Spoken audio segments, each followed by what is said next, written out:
आपका इन खबर आप देख रहे हैं और मैं आपके साथ रूपाली। बीते शुक्रवार को रामलला की प्राण प्रतिष्ठा से पहले उनकी मूर्ति की तस्वीर सामने आई। आंखों में पट्टी बांधे रामलला की मूर्ति सामने दी और ये तस्वीरें लोगों ने खूब शेयर की, जहां पर यह कहा गया कि रामलला की आंखों पर अभी पट्टी बांधी गई है, जिसके बाद प्राण प्रतिष्ठा के दौरान उसको खोला जाएगा। लेकिन शाम होते होते शुक्रवार को शाम होते होते रामलला की पूर्ण स्वरूप की तस्वीर भी सामने आ गई और ये कहा गया कि ये रामलला की असली मूर्ति है। उसको खूब वायरल किया गया, हर कोई रामलला की फोटो को शेयर कर रहा है और रामलला के दर्शन कर रहा है और ये कह रहा है कि ये रामलला की पूर्ण और असली मूर्ति है।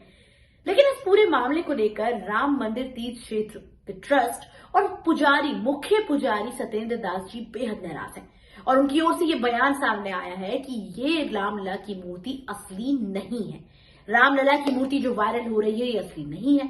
इसके पीछे उन्होंने ये कहा कि इस तरह से प्राण प्रतिष्ठा से पहले भगवान की मूर्ति की तस्वीर जो है वो सामने नहीं आती है। भगवान की मूर्ति के ऊपर से आंखों में जो पट्टी बांधी जाती है उसे नहीं हटाया जाता है और पूर्ण मुख जो है वो पहले नहीं दिखाया जाता है, वो प्राण प्रतिष्ठा के दौरान ही दिखाया जाता है। जहां ये आंखों से जो पट्टी है वो प्राण प्रतिष्ठा के बाद ही हटाई जाती है और जो अगर ये पहले हटा दी गई है तो ये पूर्ण तस्वीर नहीं है, ये असली मूर्ति रामलला की नहीं है। और अगर ये असली मूर्ति है तो जिसने भी इस फोटो को वायरल किया है, जिसने भी मूर्ति की पूरी स्वरूप को जो है वो वायरल किया है, उस पर जांच होनी चाहिए और कार्रवाई होनी चाहिए। ये बयान जो है ये मुख्य पुजारी सत्येंद्र दास जी के द्वारा सामने आया है। आप ये बयान सुनिए। एक तस्वीर बार बार सामने आ रही कि प्रभु की आंखें खुली हुई हैं, हालांकि ये कह रहे कि पुरानी तस्वीर है।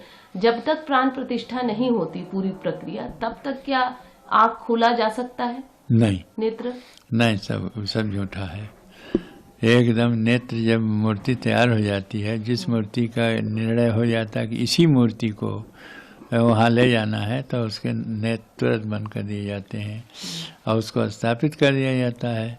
तो ये काम जो है वो तो वही होता है और जो आँख खुली हुई दिखाई दिया मूर्ति, वो मूर्ति है ही नहीं है। ऐसा स्वरूप मिल ही नहीं सकता। यदि मिल गया है तो उसकी जांच होगी कि आखिर ऐसे किसने खोल दिया और कैसे ही मूर्ति वायरल हो गई। और एक बात ये भी है कि अगर प्राण प्रतिष्ठा पूरी नहीं होती है तब तक क्या श्रृंगार ये सब होता है प्रभु का? नेत्र बंद करके श्रृंगार होता है? प्राण प्रतिष्ठा के तो सब काम होगा, लेकिन नेत्र नहीं खुलेगा। नेत्र नहीं खुलेगा जी। तो देखा आपने किस तरह मुख्य पुजारी सत्येंद्र दास जी ने बयान उनका सामने आया, जहां पर वो ये कहते हुए साफ नजर आए हैं कि प्राण प्रतिष्ठा से पहले किसी भी भगवान की मूर्ति जो है उनकी आंखों से पट्टी नहीं खोली जाती है। प्राण प्रतिष्ठा के बाद पूजा से विधि विधान से उनकी मूर्ति के ऊपर जो बंधी आंखों पे पट्टी है उनको खोला जाता है और फिर जो है पूर्ण स्वरूप मूर्ति का सामने आता है। लेकिन उससे पहले प्राण प्रतिष्ठा 22 जनवरी को होनी है। प्राण प्रतिष्ठा से पहले जो है रामलला की पूर्ण मूर्ति का सामने आ जाना सवाल खड़े कर देता है कि क्या ये सच में असली मूर्ति भी है या फिर नहीं। और अगर ये असली मूर्ति है रामलला की, तो ये फोटो जो है, ये तस्वीरें जो वायरल हुई हैं, ये किसने खींचकर वायरल करी है, उन पर कार्रवाई होगी या फिर नहीं। इस पर आपका क्या कहना है, हमें कमेंट्स करके जरूर बताइएगा। नमस्कार।